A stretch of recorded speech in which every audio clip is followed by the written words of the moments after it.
Semalam Dewa lihat setan. Malam itu, si monster tiba-tiba muncul kembali. Dewa, masuk ke kamarmu, Nak. Namun suatu hari, Bapak datang bersama seseorang hingga beberapa bulan berikutnya. Segalanya yang telah berjalan dengan baik, tiba-tiba berubah dalam sekejap.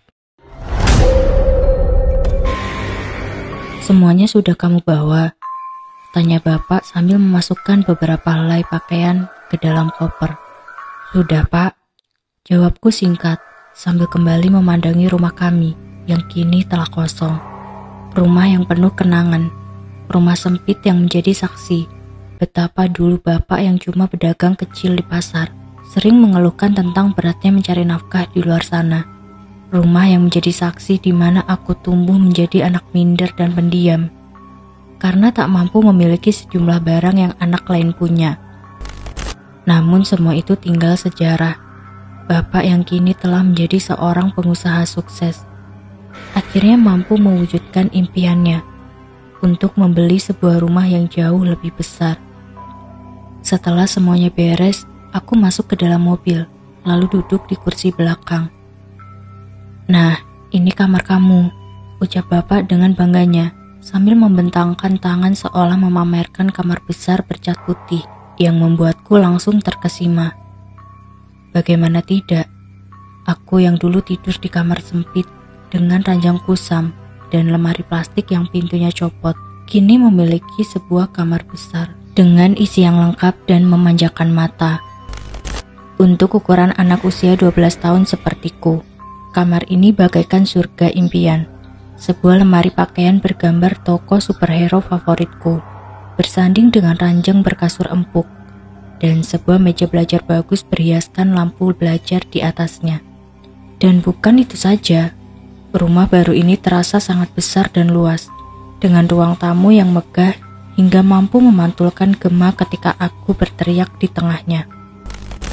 Hawa dalam rumah pun terasa dingin dengan penyejuk udara yang terpasang di setiap ruangan. Kamar mandinya luar biasa. Aku tak henti-hentinya tertawa kegirangan dekat kloset duduk sambil memainkan shower mandi yang selama ini cuma bisa aku lihat di TV. Wah, hebat kamu yo, ucap Om Agus, teman karib Bapak yang kala itu datang mengunjungi rumah kami yang baru. Bapak cuma tersenyum lebar sebelum akhirnya keduanya larut dalam perbincangan akrab, ditemani kopi dan cemilan yang disuguhkan ibu. Tapi rasa kagumku akan rumah ini seketika berubah ketika beberapa bulan berikutnya aku mengalami peristiwa yang akan selalu membekas dalam ingatanku. Saat itulah pertama kali aku melihat si monster. Aku menjulukinya seperti itu karena sosoknya mirip dengan monster-monster yang sering aku lihat di film-film horor.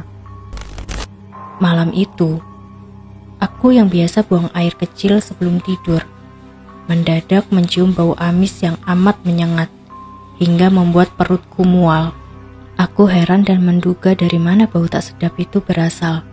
Namun aku langsung terkejut ketika melihat sesuatu yang berdiri tepat di depan pintu kamar orang tuaku.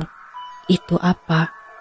Aku bersurut mundur saat melihat sosok besar berkulit hitam legam dengan perut buncit bertelanjang dada. Dia menatapku tajam dengan matanya yang merah besar, lalu menyeringai memperlihatkan barisan giginya yang hitam dan runcing. Seketika aku memalingkan wajah, segera lari berhamburan masuk ke dalam kamar, lalu bersembunyi di balik selimut dengan tubuh gemetar ketakutan. Sepanjang malam aku tetap terjaga. Bayangan sosok mengerikan itu seolah melekat erat dalam benakku, hingga aku tak berani memejamkan mata. Sampai akhirnya terdengar suara lantang azan subuh, seolah menjadi obat penenang yang mampu membuatku perlahan tertidur. Pak, semalam Dewa lihat setan, ceritaku kepada Bapak saat kami sarapan di meja makan. Ah, setan apa? Kamu salah lihat kali, jawab Bapak tanpa menengok sambil menyuap nasi ke dalam mulutnya. Melihat Bapak yang acuh tak acuh, membuatku yang tadinya ingin menyanggah ucapannya, akhirnya malah jadi terdiam sendiri. Iya, mungkin aku salah lihat. Batinku mengamini jawaban bapak. Makanya kamu jangan kebanyakan nonton film horor. Jadi kebawa-bawa kan? Saut ibu menambahkan sambil menaruh segelas susu di hadapanku.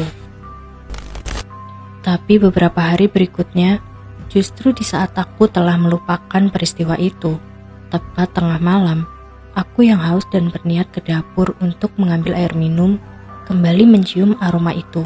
Seketika muncul rasa was-was dalam hati, khawatir akan terulang kejadian tempo hari.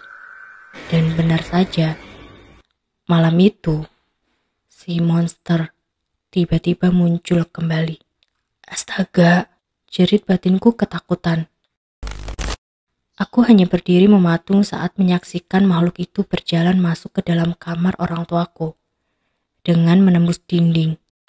Beberapa detik kemudian, bagaikan tersengat, seketika aku tersadar dan langsung berlari ketakutan masuk ke dalam kamar. Dan seperti kejadian sebelumnya, sepanjang malam aku tak mampu memejamkan mata akibat dilanda rasa gelisah. Kulihat jam menunjukkan pukul 5 pagi. Ketika sahib terdengar suara bapak memanggil ibu dari dalam kamar mereka. Aku bergegas keluar kamar, masih dengan mata yang memerah akibat kurang tidur. Sesampainya di depan kamar orang tuaku, dari celah pintunya yang terbuka, aku tercekat saat menyaksikan sebuah pemandangan pilu. Di dalam sana, aku melihat bapak dengan panik berusaha membangunkan ibu yang berbaring kaku di atas kasur. Ibu, bibirku mengucap lirih karena tak tahu lagi harus berkata apa. Bapak yang menyadari kehadiranku langsung menyuruhku untuk pergi. Dewa, masuk ke kamarmu nak. Perintah bapak dengan suara bergetar. Aku pun menuruti perintahnya, langsung kembali ke kamarku, lalu duduk dan mulai menangis sesenggukan di atas ranjang. Tak lama kemudian, dari luar terdengar ramai orang-orang berdatangan. Seketika suasana rumah menjadi riuh. Selang beberapa saat, bapak masuk ke dalam kamarku dan langsung memelukku erat. Kamu yang kuat ya, Wak. Ibu sudah gak ada. Ucapnya lirih sambil mengusap kepalaku. Coba meredam tangisku yang makin pecah. Aku tak henti-hentinya menangis sambil terus coba ditenangkan oleh para tetangga yang terus berdatangan. Bapak nampak sedih. Dia cuma terdiam ketika orang-orang mengucapkan bela sungkawa. Jenazah ibu segera diurus dan langsung dimakamkan hari itu juga. Diiringi suara gunjingan orang-orang yang berbisik. Kematian ibu yang terjadi secara tiba-tiba menyisakan kesedihan dan sejuta pertanyaan dalam hati kami dan juga semua orang. Beberapa minggu pun berlalu.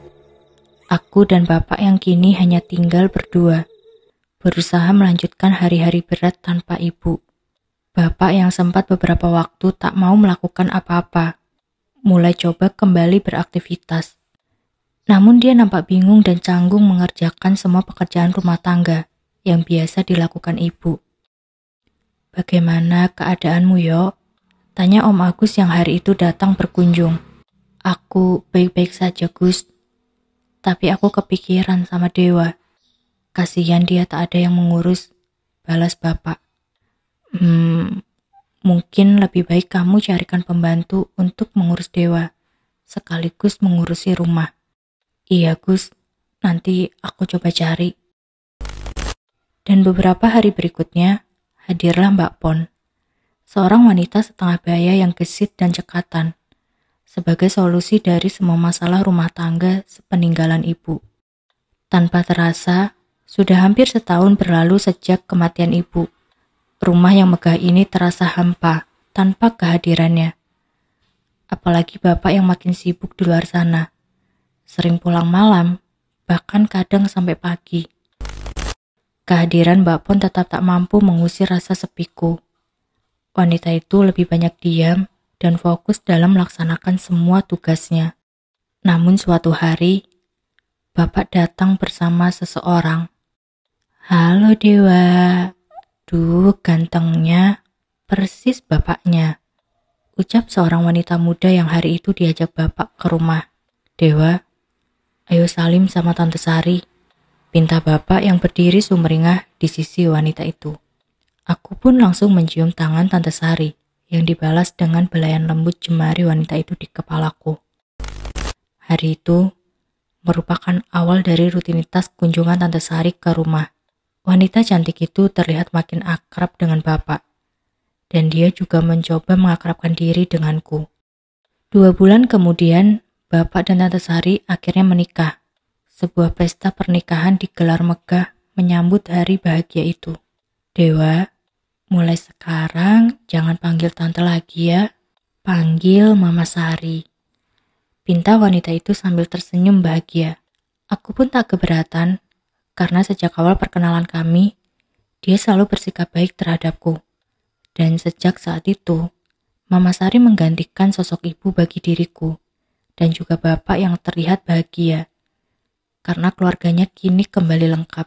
Hingga beberapa bulan berikutnya, segalanya yang telah berjalan dengan baik, tiba-tiba berubah dalam sekejap.